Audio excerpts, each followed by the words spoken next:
YouTube? What's going on? It's your boy Banana Bread coming at you with a banger video today. We're going over some controller settings. The new Black Ops 6 beta here. I figured it's important to take some notes, go over some things, talk about some things that, are new this year with the whole Omni movement system. It's definitely important to take the time, make sure you're ready to go out there and drop them bombs, high kill games, frag out with the squad. So stay tuned. We're going to go over some of those right now. I brought off the rip just to show you. I'm rocking the Scuff and Vision Pro. Highly recommend. Great controller. I've been using it for the past year or so. So we got our button layouts. I play on flipped. I shoot with my top bumpers, use my lethals and tacticals with my bottom triggers. I'm on a 9/8 sensitivity. You got low motor strain off, bumper ping off, simplified controls off. None of this stuff really matters. Moving down, you got controller vibration off. Big note here, you don't want your controller vibration on. I know it feels weird without it, but trust me, you want this off. Really important note to take away from this screen right here is your dead zone inputs. First, you have your left stick minimum. You want to keep that at 1 or 0. You don't really want to go above that. But then you want to left stick max. You want to set that to 60. So that's going to basically engage your tactical sprint quicker, make that rotational aim assist more sticky and more like glue whenever you're moving that left stick around trying to shoot. Setting this to 60 is key here, very important. Moving on, you got your right stick minimum. You want this somewhere between, in my opinion, 1 to 4. It all depends on your stick drift. It is preference. Just mess around with it. Go up here to the test stick dead zone, when you're going. Kind of see what they're looking like. You can see my right stick still kind of dragging there, but it's going to happen. Stick drift is a thing. It's just going to happen. If you're playing with shooting trigger style still, this is something you might want to change. You want to lower these to like 1, 2, 0 maybe. It's up to you, something you can mess around with. But this is going to basically instantly, just no delay on your triggers. You're going to shoot. Moving on over to the aim settings. So this is where things get a little different. This is just some different settings that you could use to kind of change your multipliers and ADS sensitivity. We'll go a little more in depth with this in just a second. We're going to go down to aiming advanced settings. This is where you pull that up in.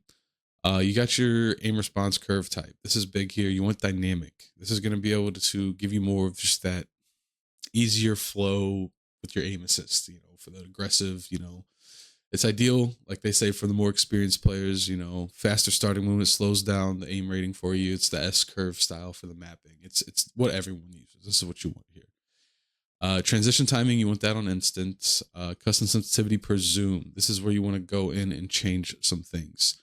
So your ADS sense multiplier on the low zoom, this is for red dots, iron sights, everything like that. You just want to tweak it a little bit, lower it, just so that way you're not going over the top, too fast while you're aiming down sights. It just kind of helps you be able to just be more stable. And as you go, you could change it for different scopes and snipers and stuff like that. Something you can tweak with to make yourself more comfortable. Settings you see down here, target aim assist. Of course you want that on. That's going to be your aim assist. I mean, unless you just really want to do that to yourself, it's up to you. Motion sensor behavior off, motion sensor advanced setting, doesn't matter, we got those off. Moving over to the movement settings. So this is where some things kind of get a little different. Right now I've been messing with the feature of the tactical sprint assist, so that way I'm not bashing my left stick in every single time I want a tactical sprint, go for a dive and a slide and build momentum. And this is kind of neat because what this is tactical sprint in every direction, and you can choose if you want sideways on or off, or backwards on or off. So you're getting the assist if you're running left, you're getting the assist if you're running right, you're getting the assist if you're running backwards or forwards.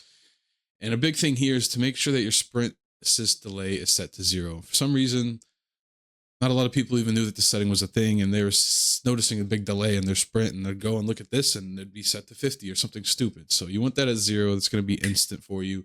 And that also plays into a part of the dead zones I mentioned earlier. You're going to instantly go into that tactical sprint quicker with that left stick maximum set to 60, if that makes sense. So if you don't want the sprint assist on, turn it off. It's preference. It's just here to help save our left thumbs a little bit, this year. But I have it on. I've been liking it. It's nice. Mantle assist. Mantle assist. You're going to want that off. You're going to want crouch assist off. You're going to want automatic airborne mantle off. Big one here, tap to slide. Now this comes from me personally with my controller. I'm able to program a button on the side here for diving. And so what I did was made that a keybind essentially. And then I went in and changed the keybind in here to set this to dive. So I could still play tap to slide and then hold my button on the side and still dive, if that makes sense. So I don't need to play hybrid, even though hybrid is big, and I would recommend that for a lot of players that don't have this feature or special controllers to be able to do that. It's definitely going to be a game changer. I got used to hybrid a little bit, but then I realized, hey, I'm going to just go and do what I do normally, like I've been doing in Warzone, and just use my little side button to dive. I just hold it in while I'm playing, got used to it. It's nice, honestly. It's just a feature the controller allows you to do. But for everyone else, I'd highly recommend hybrid. This is going to save you a lot. What it's going to be is you're going to basically tap the slide, and then while you're sprinting, you're going to dive. So it's a little bit to get used to, but hybrid's definitely the wave for this Omni movement.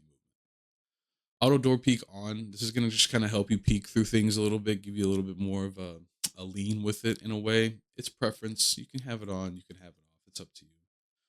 Advanced settings for movement, tactical sprint behavior toggle, auto move forward off, ground mantle off, sprint restore on, slide maintain sprint off. This kind of helps those dead slides not happen as much. I don't know if you've been noticing that or not.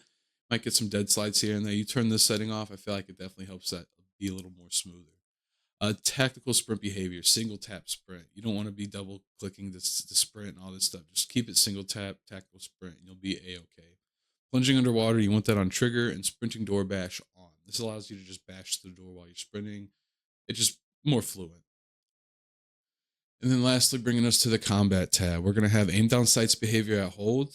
Your mount button's going to be aiming down sights and you hit your melee like normal. C4 detonation on group. You can do one by one, your preference. Equipment behavior, hold.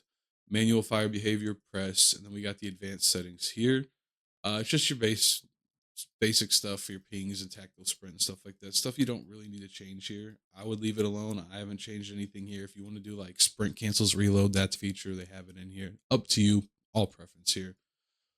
Depleted ammo weapon on switch. I have that off so you don't automatically switch to a different gun. Doesn't mess you up maybe. Like I said, personal preference. Then moving down, you have your scoreboard map stats and behavior. This is completely all up to you. Something new they added this year. It's an overlay advanced settings. So you can basically choose where you want everything, how you want everything. It's completely up to you. If you happen to stick around this long, I just wanted to say thank you. I appreciate it from the bottom of my heart. I know this is the first post, but it's the first of many. Catch us live on Twitch, YouTube, Kick, almost daily. We're always vibing out, playing games, just hanging out. Leave a comment down below what you think about the beta so far. I personally think it's a W, something a little bit different, something new, to try out, something to get used to. Definitely needs some tweaks, but it's just the beta, so I'm not going to critique it too hard, but I'm having fun. Thanks for stopping by. Until next time, peace.